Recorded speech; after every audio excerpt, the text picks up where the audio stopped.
খাইলে কাজ হইব না, কামের লোক।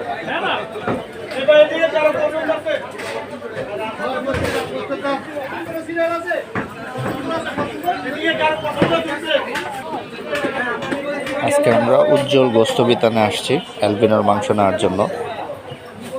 তো আজকে আপনাদের দেখাবো যে অ্যালবিনোর মাংস কীরকম।